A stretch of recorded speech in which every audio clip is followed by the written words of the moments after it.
à Dieu éternellement. Amen.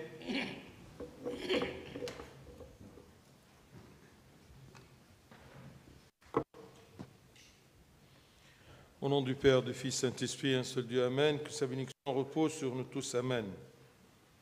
Aujourd'hui, dans ce texte que vous venez d'entendre, Dieu nous révèle les trois piliers fondamentaux de la religion chrétienne, de l'adoration à Dieu: l'aumône, la prière et le jeûne. L'aumône, bien sûr, c'est le don par charité. Trois outils indispensables pour le trajet du carême, ce voyage qu'on va faire ensemble pour arriver à la croix et vers la résurrection. Trois outils: l'aumône, la prière, le jeûne. L'aumône qui est accepté aux yeux de Dieu est l'aumône qui est présenté par charité et pour Dieu. Par charité et pour Dieu. Pas dans le but de plaire aux hommes et en être glorifié. Si on reçoit la vaine gloire de la part des hommes, dans n'importe quel acte, on n'aura jamais la récompense glorieuse de la part de Dieu. C'est pour cela que vous avez entendu aujourd'hui, je cite, « Gardez-vous de pratiquer votre justice devant les hommes pour en être vus. Autrement, vous n'aurez point de récompense auprès de votre Père qui est aux cieux. » Quand tu donnes, que ce soit quelque chose de matériel, que ce soit des sentiments, que ce soit une aide de n'importe quelle forme, quand tu donnes, rappelle-toi de quelques points. Premièrement, que tu donnes de ce que tu as déjà reçu de Dieu. C'est écrit, « Car qui suis-je et qui est mon peuple pour que nous puissions te faire volontairement ces offrandes? Tout vient de toi, tout vient de Dieu, tout vient de l'Éternel. Et nous recevons de ta main ce que nous t'offrons. » Alors, rappelle-toi toujours, rappelle-toi toujours que tout ce que tu présentes, tu l'as déjà reçu de Dieu. Nous recevons de ta main ce que nous t'offrons. Même quand tu donnes à quelqu'un, tu l'offres à Dieu. Deuxième point, rappelle-toi que tu dois donner avec joie. C'est écrit, que chacun donne comme il l'a résolu en son cœur, sans tristesse ni contrainte, parce que Dieu fouine ton cœur. Il sait comment tu donnes. Est-ce que c'est par joie ou avec tristesse et contrainte? Tu sens que tu es obligé d'aider, de donner. Que chacun donne comme il l'a résolu en son cœur, sans tristesse ni contrainte, car Dieu aime celui qui donne avec joie. Avec joie. Rappelle-toi aussi, troisièmement, que donner, c'est un trésor qui n'est jamais dérobé ni détruit. C'est écrit, « Mais amassez-vous des trésors dans le ciel, où la teigne et la rouille ne détruisent point, et où les voleurs ne percent ni ne dérobent. Ceux à qui tu donnes, comme un des pères il a dit ça, ceux à qui tu donnes sont des transporteurs qui transmettent tes dons vers le ciel, où tu les trouveras un jour. » Imagine-toi que chaque fois que tu donnes avec joie et en sentant toujours que c'est de la main de Dieu que tu donnes, eh bien celui qui te donne, il va transporter ces dons-là aux cieux pour que tu les trouves le jour du jugement. Rappelle-toi aussi que la main qui donne avec générosité ne sera jamais dans le besoin. Ça, c'est une promesse de Dieu. C'est écrit, « Donnez, et il vous sera donné. On versera dans votre sein une bonne mesure, serrée, secouée et qui déborde, car on vous mesurera avec la mesure dont vous vous serez servi. » Avec la mesure que tu donnes, Dieu va te donner, parce qu'il nous a promis. Donnez et il vous sera donné. Ne donne pas peu et tu demandes trop. Avec la même mesure que tu te sers, tu seras servi.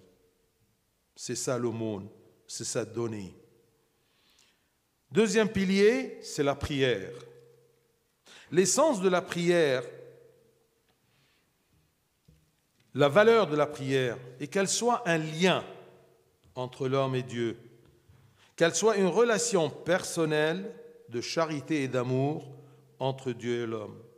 Alors quand tu pries, rappelle-toi de ces points, que c'est quelque chose de très personnel. C'est écrit, quand tu pries, entre dans ta chambre, ferme ta porte et prie ton Père qui est là dans le lieu secret. C'est quelque chose de personnel, quelque chose entre toi et entre Dieu. Bien sûr, c'est autre que la prière commune à l'Église pour l'Eucharistie. Ne pense pas que si quelqu'un te voit, eh bien tu ne pries pas, parce que tout simplement c'est écrit que personne ne te voit en priant. Attention! Et maintenant, nous sommes dans l'Église. Alors, tous voient les uns les autres. Est-ce que ça empêche que nous prions à Dieu? Est-ce que ça empêche que ce soit quelque chose de personnel? Eh bien non, ne prends pas la lettre, mais l'esprit de la lettre.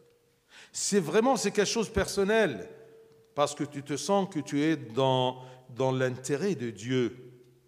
Pour Dieu, tu es quelqu'un de très important. Il te cherche toujours.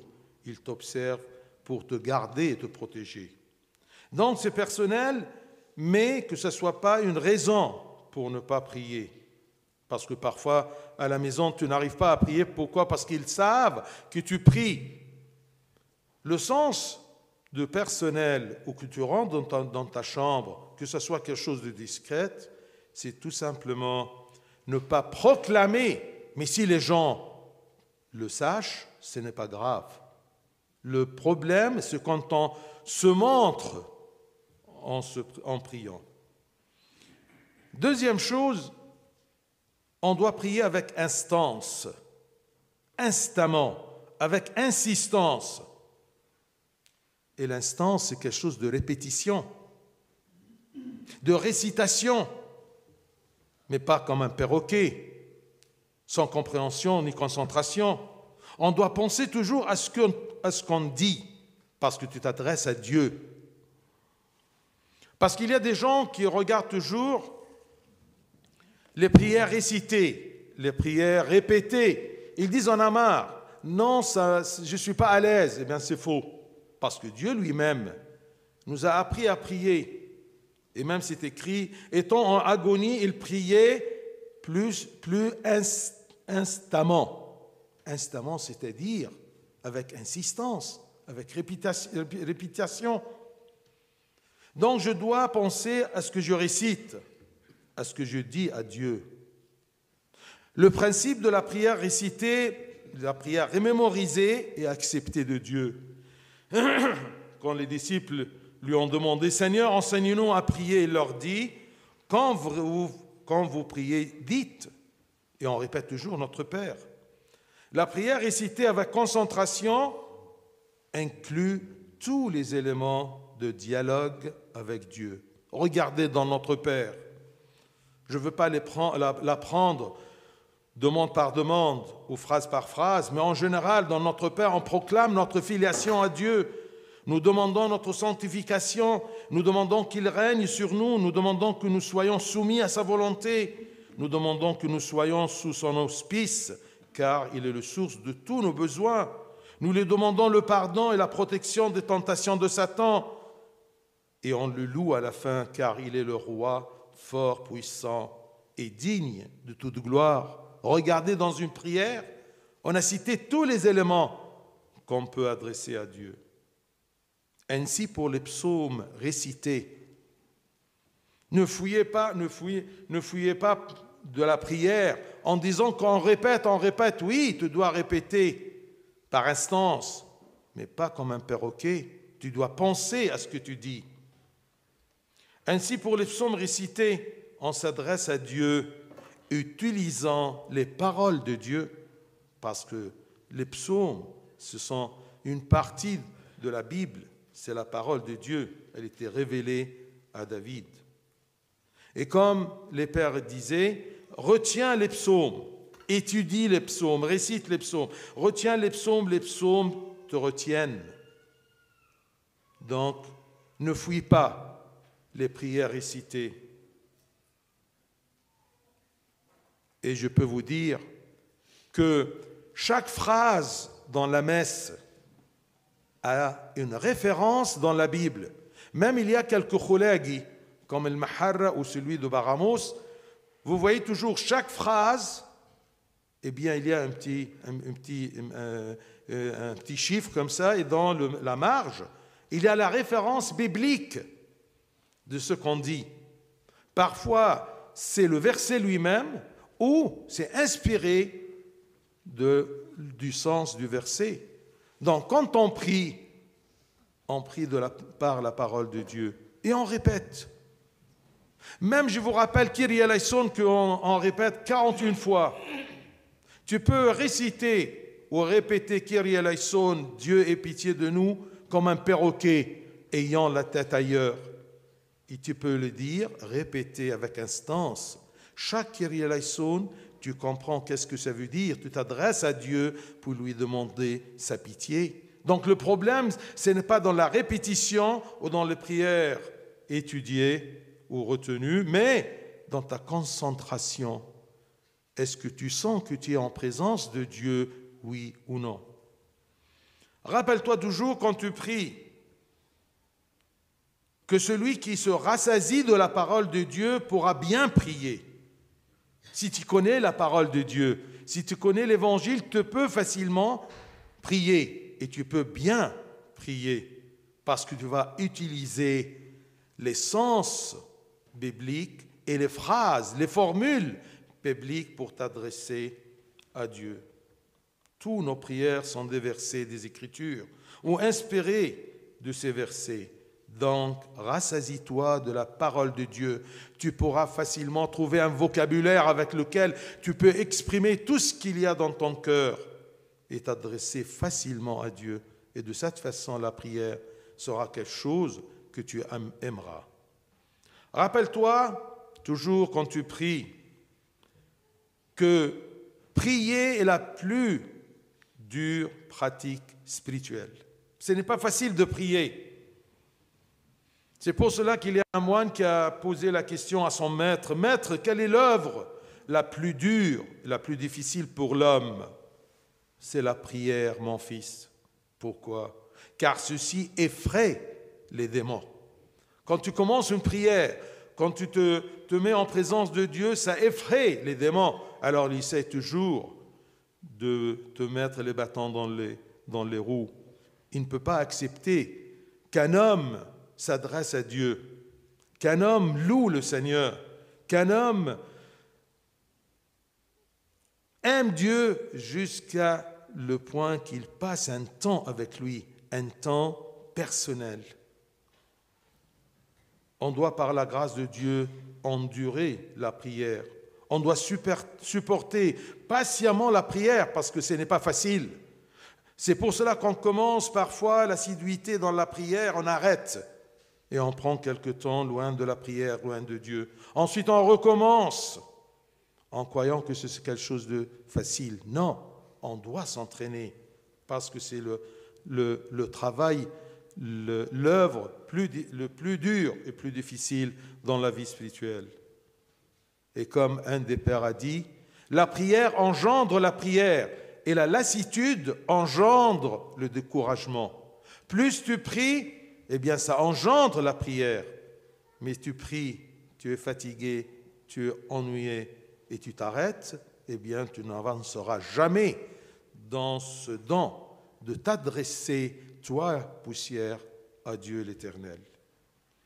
Troisième pilier, le jeûne. Pour comprendre le jeûne, je vous donne le principe que saint Paul nous a révélé. Galates 5, 17. Il nous a dit, car la chair a des désirs contraires à ceux de l'esprit. Chair, esprit. La chair a des désirs contraires à ceux de l'esprit. Et l'esprit, on en a de contraires à ceux de la chair. Ils sont opposés. C'est ça ce qu'il nous dit. Opposés. La chair et l'esprit. Ne cherche pas pourquoi. Le Créateur nous a dit ça. Tout simplement, ils sont opposés, la chair et l'esprit. Ils sont opposés entre eux, afin que vous ne fassiez point ce que vous voudriez. La chair empêche de faire ce que je veux de bien vis-à-vis de Dieu, vis-à-vis de mon salut. Donc c'est ça le problème. La chair est opposée à l'esprit. Et quelle est la solution? Eh bien tout simplement, c'est cité aussi dans le même chapitre. Je dis donc, marchez selon l'esprit, et vous n'accomplirez pas les désirs de la chair. C'est ça le jeûne. Qu'on marche selon l'esprit et qu'on n'accomplit pas les désirs de la chair. Le problème, ce n'est pas la chair, c'est une créature de Dieu. Le problème, c'est les désirs de la chair qui s'opposent à l'esprit qui veut avancer vers Dieu. Alors, quand tu jeûnes, rappelle-toi que pour vivifier l'esprit avec lequel nous nous rapprochons de Dieu et par lequel nous progressons sur la voie du salut, nous devons contrôler la chair. Ceci n'a lieu que par le jeûne. Je contrôle les désirs de la chair. C'est écrit, Saint Paul, dans sa lutte spirituelle, il nous dit « Mais je traite durement mon corps et je le tiens assujetti de peur d'être moi-même rejeté. » Assujetti, c'est-à-dire que c'est moi le maître de mon corps. C'est moi qui dirige et qui contrôle les désirs du corps. Dieu qui connaît bien notre création, notre créature, notre nature, il nous a prescrit le jeûne. Rappelle-toi toujours que le jeûne est un refus des désirs de la chair. Je refuse parce que j'ai compris. C'est un refus des désirs de la chair afin que l'esprit se lance dans un culte sans entrave, sans opposition, sans empêchement, sans obstacle. Et les désirs de la chair, sans ces obstacles-là, j'essaie de les contrôler pour avancer. Non pas tout simplement pour jeûner, pour passer les 55 jours et c'est terminé. Non, c'est tout simplement pour avancer sur le chemin spirituel.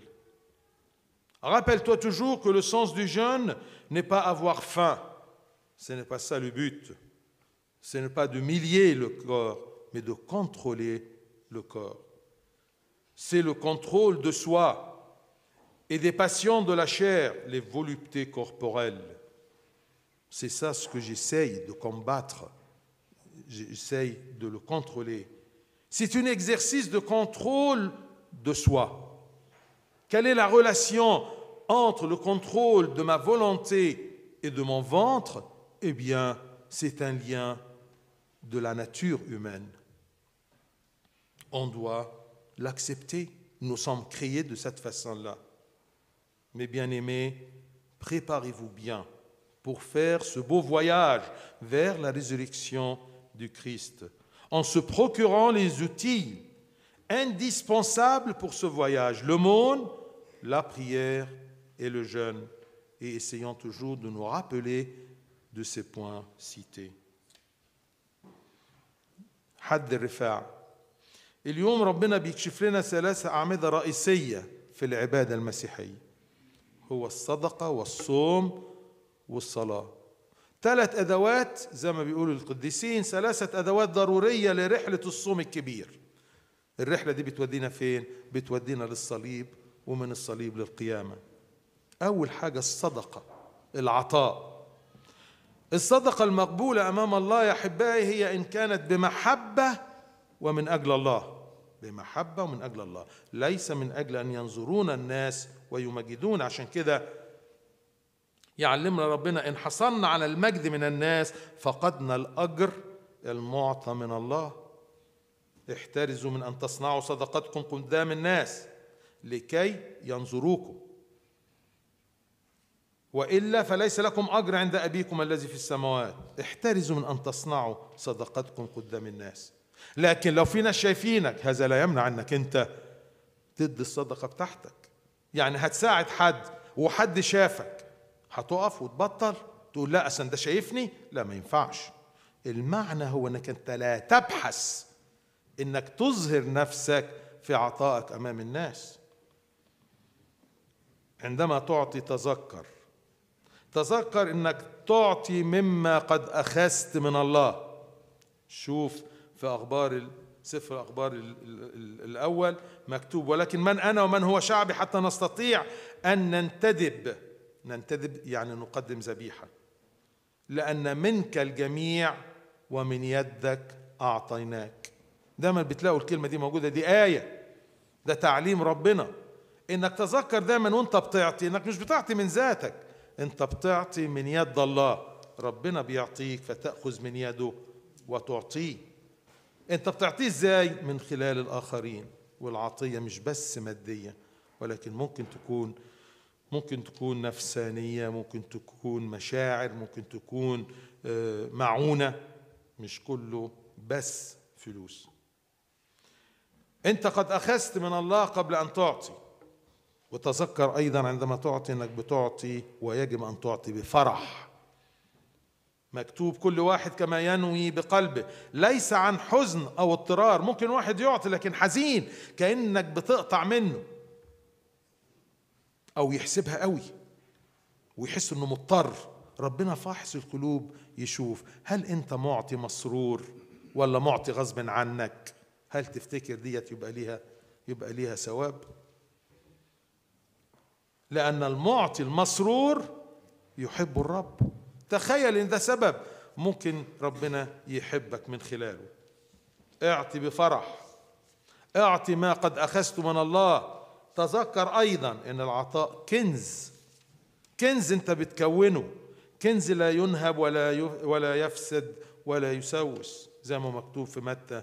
هنشوف على فكرة الحد ده والحد الجاي بنقرأ معظم إنجيل متى. بل اكنزوا لكم كنوزا في السماء حيث لا يفسد سوس ولا صدى، وحيث لا ينقب سارقون ولا يسرقون. أحد الآباء يقول لنا حاجة بسيطة جدا عشان يفهمنا نكنز إزاي في السماء. يقول لنا: الذين تعطيهم هم شيالين يعملون لحسابك، يحملون عطاياك للسماء حيث تجدها لاحقا عند انتقالك للسماء. كل حاجة بتعطيها، وبتعطيها من يد الله، وبتعطيها بفرح. دي حاجة اللي انت اعطيت له الشيء ده بياخده ويحمله لك فوق. هو ده الكنز اللي لا يسوس ولا يفنى. تذكر دايما ان اليد التي تعطي بسخاء لا تعرف العوز ولا تحتاج، لانك ربنا يقول لنا ووعدنا: اعطوا تعطوا. طب تعطي ازاي؟ بفرح وبعارف انك ده واخدها من ربنا، ودي نعمة من عند ربنا. اعطوا تعطوا، بس ازاي؟ كيلا جيدا ملبدا مهزوزا فائضا يعطون في احضانكم، لان بنفس الكيل الذي به تكيلون يكال لكم. محبتك للاخرين، مساعدتك للاخرين بتديها ازاي؟ بكيل يا دوبك كده بس مليان. اصل زمان ده كانوا عارفين. أنا في بيت جدي كنت أشوف دايما لما يجي مثلا حد يبيع سكر ولا رز ولا حاجة في كيل، الكيل ده كان بتاع خشب مليان كده. كنت أشوفه في القمح والبرغ والحاجات دي. يجي الراجل ويملى الكيل ده كده، وبعد كده يهزه ويخبط عليه تخبطتين كده ويكمله. ده الكيل المهزوز، معناه مليان، مش يا دوبك كده زي ما تمسكي كوبايه وتمليها رز. ممكن تمليها رز كده وخلاص، وممكن تكبسيها كده، تهزيها. هو ده الكيل المهزوز، وربنا بيشوف الكيل اللي انت بتعطي فيه بيه. يبقى اذن بنفس الكيل الذي به تكيلون يكال لكم. ادي الصدقه. الصلاه، جوهر الصلاه هو انها صله بينك وبين ربنا. مين مش عاوز يبقى بينه وبين ربنا صله؟ يبقى هي دي الصلة. هو ده الأسلوب، أسلوب الصلة أو العلاقة الشخصية بين الإنسان وربنا. هو إيه؟ هو الصلاة. الصلاة ديت علاقة حب بينك وبين الله، مش تبقى واقف بتتكلم قدام ربنا ومستعجل، أو بتبقى واقف قدام ربنا وانت في ذهنك بعد كده هعمل إيه، فتبقى لا انت مركز في الصلاة ولا حاسس بوجودك في حضرة الله. عندما تصلي تذكر إن الصلاة دي حاجة شخصية. أما أنت فمتى صليت فادخل إلى مخدعك واغلق بابك وصلي إلى أبيك الذي في الخفاء. حاجة شخصية، حاجة لا تظهر للناس. لكن خلي بالك، لو حد شايفك هتبطل تصلي. دي بالنسبة للصلاة اللي في البيت. ممكن مثلا مراتك عارفة انك هتخش تصلي، مش عيب ما تخش تصلي. لا، اصل ده مكتوب بالخفاء. خد الروح الكلام، مش الكلام بحرفه.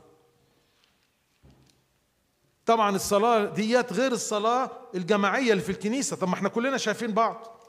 هذا يمنع ان احنا نيجي كنيسة ونشترك في الأفخارستية. سر الشركة نشترك. يبقوا خلوا بالكم، تاخدوش الحجج ديت وتقول لا ما صليش عشان ابقى زي الفريسيين. لا يا حبيبي، لا تعلن عن صلاتك، ولكن ان اراك احد وانت بتعطي او بتصلي دي مش مشكلة. كيرلس الكبير يقول ايه؟ الأفخارستية اللي هو اللي احنا بنحتفل بيه كده هي حضور المسيح بالجسد وسط الكنيسة. لو فهمت الحتة دي هتعرف ازاي قيمة الصلاة حتى الجماعية، انه الأفخارستية هي حضور المسيح بالجسد في وسط شعبه، في وسط الكنيسة. تذكر دايما انه لابد انك تصلي بلجاجة، واللجاجة معناها التكرار. في لجاجة من غير تكرار؟ لا، ده نوع من التكرار، نوع من الإصرار، انك بتلح على ربنا، لكن مش زي الآلة او زي البغبغان. لكن لازم اللجاجة دي تبقى بفهم وتركيز وإيمان. وإذ كان في جهاد كان يصلي بأشد لجاجة. المسيح وهو في الجلجسة مكتوب عنه كده، وإذ كان في جهاد كان يصلي بأشد لجاجة بيتوسل إلى الله. يجب أن أفكر في معنى ما أردده.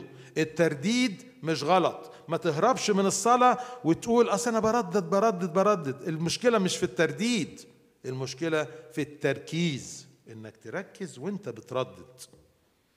يجب أن أفكر في معنى ما أردده. زي كيريا ليسون، بنقول 41 كيريا ليسون. واحد بيقول 41 كيريا ليسون وكأنه ما قالش. واحد يقول كيريا ليسون، كل كيريا ليسون يا رب ارحم دي بيقولها من قلبه وبفكره، بيفكر في كيريا ليسون. 41 كيريا ليسون. حتى المسيح له المجد لما سألوه يا رب علمنا أن نصلي كما علم يوحنا أيضا تلاميذه، قال لهم متى صليتم قولوا. صلاة محفوظة. أصله خلي بالك إن الصلاة المحفوظة والمتكررة بفهم وتركيز بتحتوي كل عناصر الحوار اللي ممكن تقيمه مع الله. شوف صلاة أبانا الذي فيها حاجات كتيرة جدا، وفيها كل حاجة. في الصلاة الربانية بتعلن أبوة الله ليك، أبانا الذي. بتطلب القداسة في اسمه، في شخصه. بتطلب أن يملك عليك. بتطلب إنك تقبل إرادته ومشيئته في كل أمورنا. بنعلن خضوعنا لأنه مصدر النعم والخبز وكل احتياجاتنا الروحية والمادية. نطلب منه الغفران، نطلب منه الحماية من الشيطان ومن التجارب. وبعد كده نمجده لأنه له القوة والمجد والسلطان. تلاقي بعد صلاة أبانا الذي إنك أنت قلت كل حاجة ممكن تقولها لربنا، لكن تقول لا أنا أحب أتكلم كده ارتجالي. يا سيدي اتكلم ارتجال، بس ابتدي بالصلاة المحفوظة. نفس الحاجة بالنسبة لترديد المزامير. نخاطب الله بأقوال الله. ادي قوة المزامير. المشكلة مش في المزامير ولا ترديدها ولا حفظها، المشكلة في ان انا مش عاوز اصلي، انا بزهق ان انا اصلي. زي ما كانوا يقولوا الاباء ويرددها دايما البابا شنودة، احفظ المزامير تحفظك المزامير. انت حافظ كم مزمور؟ بلاش تحفظ المزامير، افتح اجبيتك وصلي المزامير، حتى لو هي نفس المزامير اللي بتصليها، لكن صليها بتركيز. تذكر دايما انه الذي يشبع بكلام الله يعرف ان يصلي جيدا، لانك انت بتصلي لربنا باسلوبه، بالكلمات بتاعته، بوعوده. كل ما تقرا في الكتاب المقدس وتبقى الايات الكتاب المقدس في ذهنك، تقدر تصلي، تقدر تعبر عن كل ما في داخلك باسلوب الله. وتلاحظ ان كل صلوات الكنيسة هي آيات من الكتاب المقدس، او على الاقل موحى من الكتاب المقدس، او موحى من آيات الكتاب المقدس. عارفين في خلاجيات، اللي عنده خلاجي قديم بتاع المحرة او بتاع البراموس، تلاقي كل جملة في القداس فيها شاهد انجيلي، يقول لك ديت مذكورة فين في الكتاب المقدس. بنخاطب الله باسلوب الله، يبقى احسن اسلوب. تذكر دايما وانت بتصلي انه الصلاة اصعب عمل للانسان، مش حاجة سهلة. عشان كده احد الاباء الرهبان يقول: ابي ما هو اصعب عمل للرجل؟ اجاب: الصلاة يا ابني. ليه؟ لان الصلاة بترعب الشياطين، فيتعبك الشيطان في انه يكسلك ويحسسك ان ظهرك وجعك ويثقل لك الجسد ويخلي ذهنك يروح في حتت بعيدة. ليه؟ لانه اصعب عمل هو الصلاة. تبتيجي الصلاة شوية في بداية الصيام وبعدين تبطل تكسل، لا، لازم تبقى إنسان مواظب. ينبغي أن يصلى كل حين ولا يمل. إحنا بنمل من الصلاة. العيب مش في التكرار، العيب مش في المزامير، لا، العيب في إن أنا مفيش محبة بيني وبين الله، مش فاهم إن أنا محتاج إن أنا أصلي. أفلا ينصف الله مختاريه الصارخين إليه نهارا وليلا؟ هتجيب كلام تقوله لربنا من فين؟ هو التكرار، هو ده المزامير، هو ده أبانا الذي، هو ده كيريا ليسون، هو ده القداس. التكرار مش هو المشكلة، المشكلة هو قلبك ومحبتك لربنا، عشان كده بتصلي له. وزي ما يقول لنا الآباء: الصلاة تجيب صلاة، والكسل يجيب كسل، والنوم يجيب نوم، والزهق يجيب زهق، لكن الصلاة يجيب صلاة. الصوم آخر حاجة. افهم مشكلة الصوم أو مبدأ الصوم أو ليه الصوم. هي تجتمع في كلام بولس الرسول لأهل غلاطيا الإصحاح 5، يقول لنا إن الجسد يشتهي ضد الروح والروح ضد الجسد. هي دي القضية، وهذان يقاوم أحدهما الآخر حتى تفعلون ما لا تريدون. ليه أنت مش قادر تعمل الصلاح؟ أحيانا بتبقى عاوز تعمل الصلاح، أحيانا عاوز تصلي لكن ما تقدرش. أصل الجسد بيشتهي ضد الروح، الروح عاوزة تصلي، الجسد مش عاوز يصلي. طب وإيه الحل؟ ربنا ادانا الحل على لسان بولس الرسول، يقول لنا: اسلكوا بالروح فلا تكملوا شهوة الجسد. ممكن الشهوة تيجي وتحاربك لكن ما تكملهاش. هو دوت اللي بيعلمه لك الصوم، انك لا تكمل شهوة الجسد. فمتى صمت تذكر لكي تحيي الروح وتنشطه. الروح اللي بها بتقترب إلى الله وبتسعى في طريق الخلاص.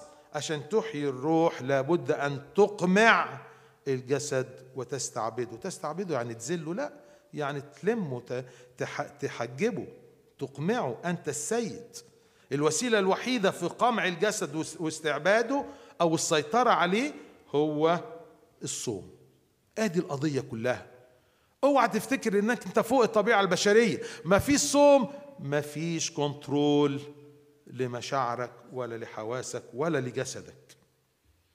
تذكر ان الصوم هو رفض، برفض شهوات الجسد. مش برفض الجسد من خلقة الله، الجسد حلو، لكن المشكلة في الجسد ايه؟ شهوات الجسد.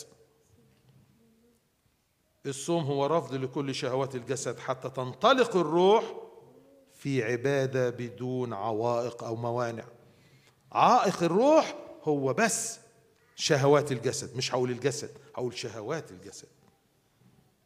وعشان كده طول الصيام تقول الصوم ليس معناه الجوع. ده اللي تتذكره، مش هو انك جاع تجوع تقعد تسب وتلعن لانك جعان ومش عارف تشتغل ومش عارف تركز، لا، لكن هو وضع حدود وروابط لشهوات وطلبات الجسد. هو تدريب للتحكم في النفس. تقدر تتحكم في نفسك لما تكون رجل صوام. هو دي العلاقة بين الصوم وبين ان الواحد يقدر يعمل ايه؟ يعمل كنترول لشهوات الجسد. احبائي، هلما نستعد لرحلة الصوم الكبير، الرحلة الى فرح القيامة، قيامة المسيح. بس نستعد ازاي؟ باقتنائنا الادوات اللازمة للرحلة: الصدقة والصلاة والصوم. لإلهنا المجد دائما أبديا آمين.